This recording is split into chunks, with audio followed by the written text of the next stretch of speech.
거룩하신 하나님 감사합니다. 오늘도 귀하고 복된 날 허락해 주시고 이 시간도 주님 앞에 나오게 하신 그 크신 은혜 감사드립니다.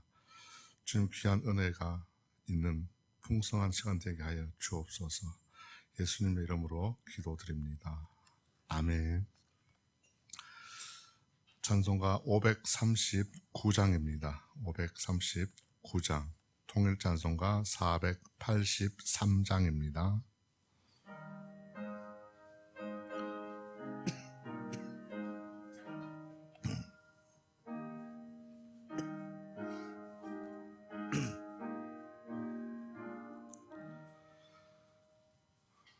너 예수께 조용히 나가 내 모든 짐 내려놓고 주 십자가 사랑을 믿어 죄 사함을 너 받으라. 주 예수께 조용히 나가 내 마음을 쏟아놓으라. 늘은 미리 보시는 주님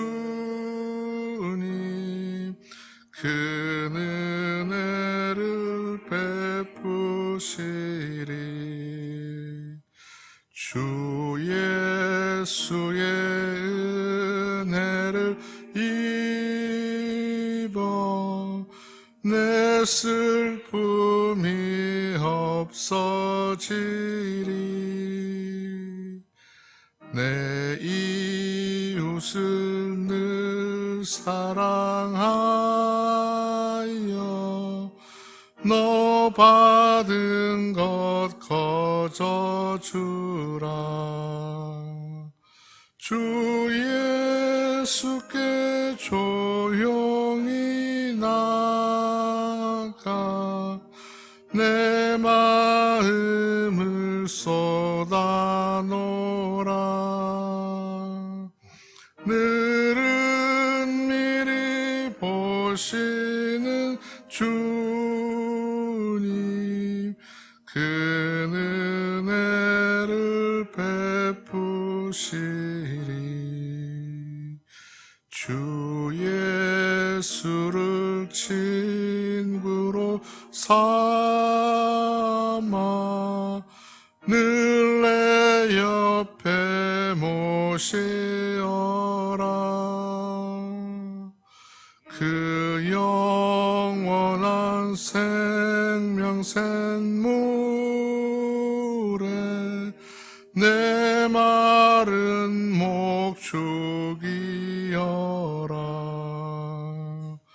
주 예수께 조용히 나가 내 마음을 쏟아놓으라. 늘은 미리 보시는 주님 그 은혜를 베푸시리. 너 주님과 사귀어 살며 새 생명이 넘치리라.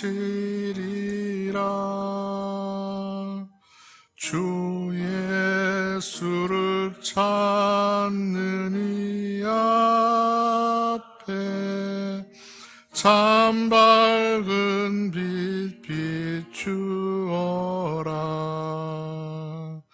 주 예수께 조용히 나가 내 마음을 쏟아놓으라.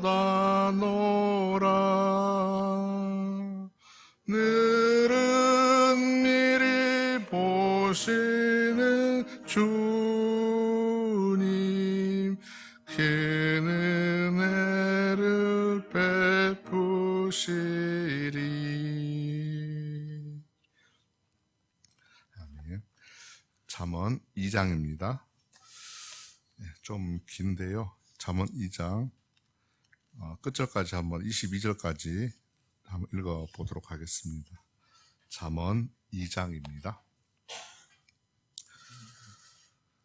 내 아들아, 네가 만일 나의 말을 받으며 나의 계명을 내게 간직하며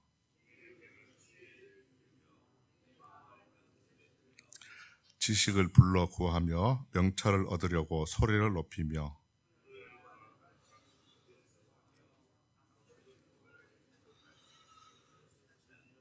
여호와 경외하기를 깨달으며 하나님을 알게 되리니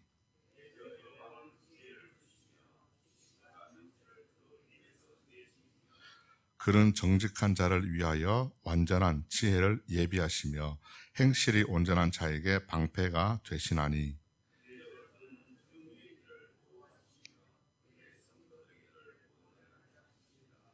그런즉 내가 공의와 정의와 정직 곧 모든 선한 길을 깨달을 것이라.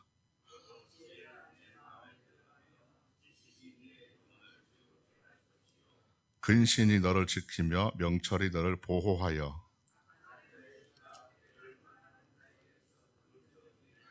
이 무리는 정직한 길을 떠나 어두운 길로 행하며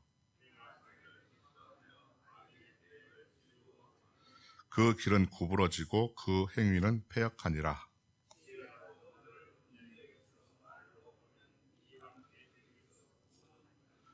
그는 젊은 시절의 짝을 버리며 그의 하나님의 언약을 잊어버린 자라.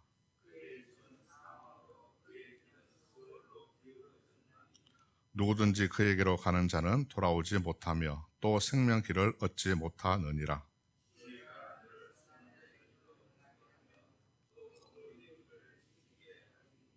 대저 정직한 자는 땅에 거하며 완전한 자는 땅에 남아 있으리라.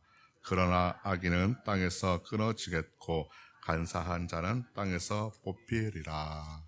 아멘. 오늘 이 장은 한마디로 얘기하면은 지혜가 주는 유익이 있으니 그것을 힘써 구하자입니다. 이스라엘에서는 세 부류의 사람들이 있었습니다. 그들은 각기 다른 방법으로 하나님의 말씀을 가르쳤는데요. 그들은 누구냐면은 제사장이고 또 선지자고 또 지혜자, 장로들입니다. 이 제사장들은 성전을 중심으로 율법을 가르쳤습니다. 그리고 이제 선지자들은 선지 학교가 있었는데요. 그 학교를 중심으로 말씀을 선포하고 전했습니다. 지혜자, 장로들인데요. 또 장로들이라고 하는데 이 지혜자는 지혜 학교를 중심으로 조언을 하기도 했습니다.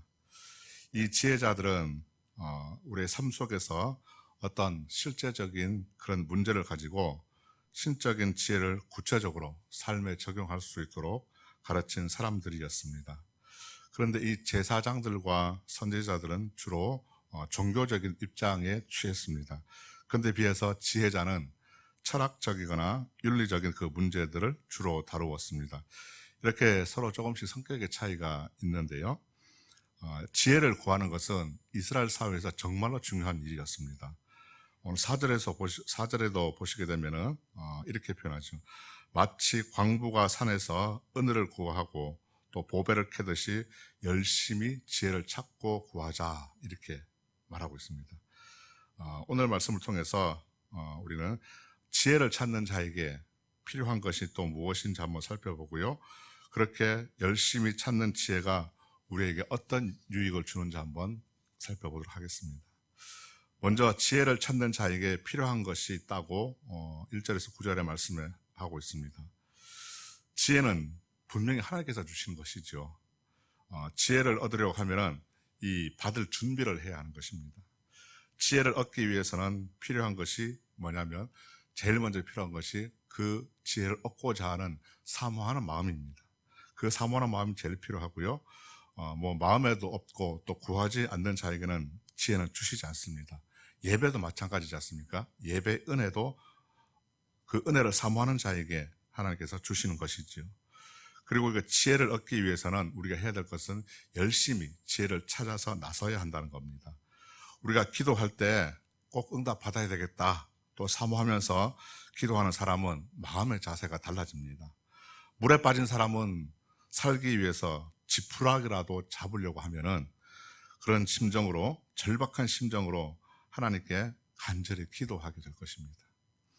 지혜를 구하는 것도 마찬가지인데요. 잠언 8장 17절 말씀에 이렇게 얘기합니다. 나를 간절히 찾는 자가 나를 만날 것이라고 말씀을 하셨습니다. 지혜가 주는 유익은 어떤 것이냐면 사람을 보호해주고 또 악한 자에게서 건져주는 역할을 합니다. 그런 유익이 있습니다. 10절에서 15절 말씀입니다. 먼저 10절 보시면은 지혜가 마음에 들어가며 영혼에 즐겁게 할 것이다 얘기합니다. 그리고 그 밑에 11절에 보시게 되면 너를 지키며 보호해 준다고 말씀합니다. 또 12절에는 이 지혜는 악한 자의 길에서 건져낼 것이라고 이렇게 말씀하고 있습니다. 악한 자, 이 악한 자는 타락한 본성을 따라서 악한 행위를 하는 것이죠. 그래서 이 악한 자는 항상 어둠의 길로 다닙니다. 결국 사탄과 함께 죽음의 길로 가게 되는 것이죠. 이 길은 어떤 길입니까? 하나님과 정반대의 길을 걸어가는 것입니다. 주님께서 이렇게 말씀하셨습니다. 하나님을 믿는 사람들에게 너희는 세상의 빛이다 이렇게 말씀하셨죠. 세상의 유혹 가운데 있는 길은 때로는 어떻습니까? 화려하고 또 편해 보일 수 있습니다. 좋아 보일 수 있습니다. 그러나 성도의 길은 좁은 길을 걸어가야 되고 세상에 빛을 비추며 살아가야 하는 삶을 살아가야 하는 것입니다. 그러므로 성도는 힘써 지혜를 구해서 사탄의 유혹에서 벗어나서 구원과 생명의 길로 걸어가야 하는 것이죠. 그리고 이 지혜는 음녀의 유혹에서 건져줍니다. 16절에서 19절 말씀입니다. 이 음녀는 이방인 여자를 말합니다. 젊은 시절 남편을 버린 자가 음녀입니다. 결혼은 신성한 것이죠. 하나님께서 정하신 법칙은 일부 일처제가 원칙입니다. 그런데 그 하나님의 언약을 지키지 않는 자가 음녀입니다. 하나님의 언약을 벗어나서 도덕적으로 불륜하고 악한 여자입니다. 이들의 특징은 어떻습니까? 유혹적이고 정욕을 따르는 그런 자들입니다. 이들의 유혹은 정말로 달콤하기 때문에 많은 사람들이 넘어가게 됩니다.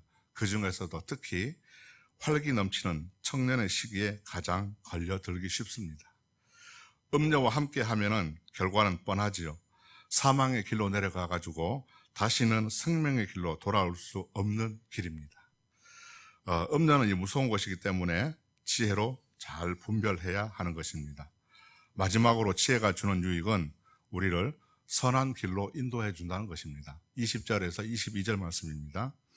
인간의 본성은 타락이라고 우리가 다 알고 있습니다.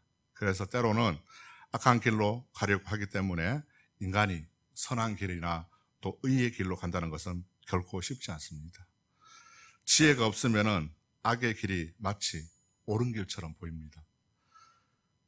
죄가 무엇인지 분별할 수 없게 되는 것이죠. 죄의 길은 캄캄한 한밤중을 걷는 것과 같습니다. 방향성을 잃어버리게 되죠.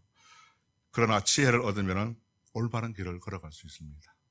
지혜는 선한 길로, 즉 생명의 길로 인도하는 등불입니다.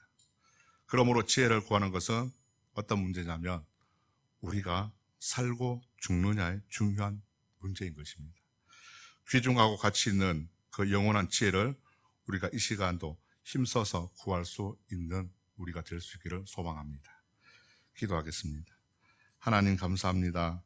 말씀을 통해서 지혜가 우리에게 생명이 걸린 정말로 중요한 것임을 깨닫게 해주셔서 감사드립니다. 지혜를 얻어서 영원한 구원과 생명의 길로 걸어가게 하여 주옵소서. 예수님의 이름으로 기도드립니다. 아멘. 하늘에 계신 우리 아버지, 아버지의 이름을 거룩하게 하시며 아버지의 나라가 오게 하시며 아버지의 뜻이 하늘에서와 같이 땅에서도 이루어지게 하소서. 오늘 우리에게 일용할 양식을 주시고 우리가 우리에게 잘못한 사람을 용서하여 준 것 같이 우리 죄를 용서하여 주시고 우리를 시험에 빠지지 않게 하시고 악에서 구하소서. 나라와 권능과 영광이 영원히 아버지의 것입니다. 아멘. 우리 이 시간 함께 기도하겠습니다. 나라와 민족을 위해서 기도해 주시고요. 또 교회를 위해서, 또 예천 지역을 위해서 이제 선선한 날씨 가운데 환절기 가운데 있습니다. 우리 교인들의 건강을 위해서, 특별히 암 투병하시는 분들을 위해서 기도해 주시고, 또 교회 학교를 위해서도 기도해 주시고요. 또 10월달 이제 여러 가지 교회 많은 행사들이 있는데 그 행사들이 잘 이루어질 수 있도록 기도해 주시고, 또 여러 가지 개인적인 기도 제목 따라 기도하실 때 우리 주님 한번 찾고 기도하시겠습니다. 주여!